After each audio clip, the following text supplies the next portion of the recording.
Alors, je me suis intéressé pendant plusieurs années à un personnage qui s'appelle Joseph Fouché, qui a été conventionnel en mission, régicide, un ministre de la police de tous les régimes, qui a été un peu le deuxième personnage de l'État aux côtés de Napoléon, sous le consulat et sous l'Empire, et qui a réussi le tour de force d'ailleurs d'être le principal ministre de Louis XVIII en 1815, qui était donc le propre frère de celui qu'il avait envoyé à l'échafaud 25 ans auparavant, le 21 janvier 1793, place de la Révolution, c'est-à-dire le propre frère de Louis XVI.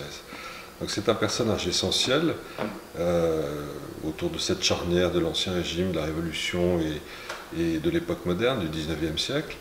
Je me suis intéressé à lui pour plusieurs raisons. La première, c'est que je pense qu'il est de ceux, avec Talleyrand, dont j'étais le biographe aussi, qui vous donnent mieux à comprendre l'époque dans laquelle ils ont vécu, ou les époques dans lesquelles il a vécu, que d'autres. C'est une clé. Vous savez, moi j'aime bien, comme biographe, trouver la bonne clé qui ouvre la bonne porte et qui vous donne à voir le bon paysage. Ça, c'est un premier élément. Le deuxième, c'est que je me suis toujours intéressé à des personnages qui ont une forte légende.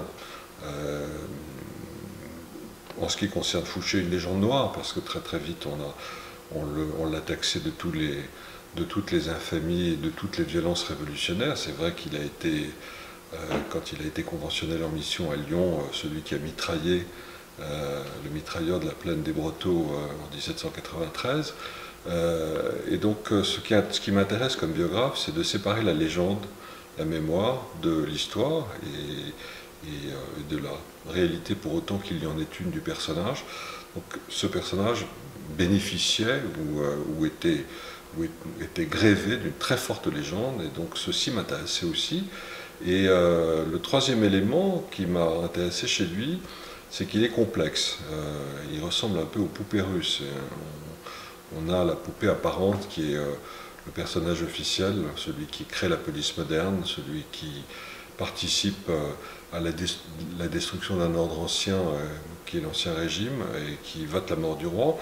Mais quand on ouvre la grande poupée, on trouve toute une série de petites poupées qui sont les personnages, les parties plus intimes du personnage, et on s'aperçoit de l'ambivalence et de l'ambiguïté et des paradoxes extraordinaires de ce personnage.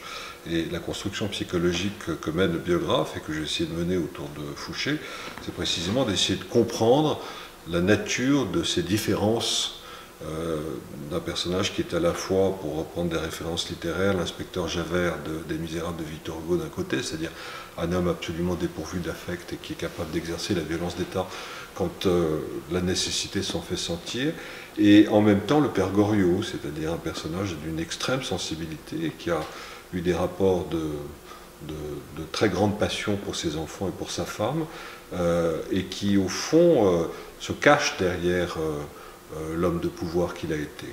Et sa modernité, elle s'explique et elle dépend de plusieurs choses. La première, c'est qu'il est l'un des premiers personnages à s'identifier véritablement au pouvoir et à n'exister que par le pouvoir. Il est d'origine très modeste, petite bourgeoisie des environs de Nantes, et ce qui le fait, c'est cette capacité à avoir conquis le pouvoir et l'avoir maintenu, l'avoir conservé à travers les orages révolutionnaires. Il envoie Robespierre à la guillotine, mais il évite lui-même la guillotine. Et ça, c'est véritablement une modernité. Le deuxième élément de la modernité du personnage, c'est qu'il il invente quelque chose de ce qu'on pourrait appeler le paradoxe de l'homme politique moderne. Il a compris ce que qu'était la puissance de l'opinion publique, et il considère que plus l'homme d'État est confronté à l'opinion publique, plus il est amené à inventer des stratégies du secret et de l'opacité. D'autant plus comme l'inventeur de la police moderne qu'il a été, à la tête de ces 40 000 agents mouches et mouchards dispersés sur l'ensemble du territoire de la République. Et cette capacité à manier le secret, je pense qu'il n'y a pas d'État moderne et de démocratie sans l'existence d'un secret au cœur de l'appareil d'État, est quelque chose de très très moderne chez Fouché.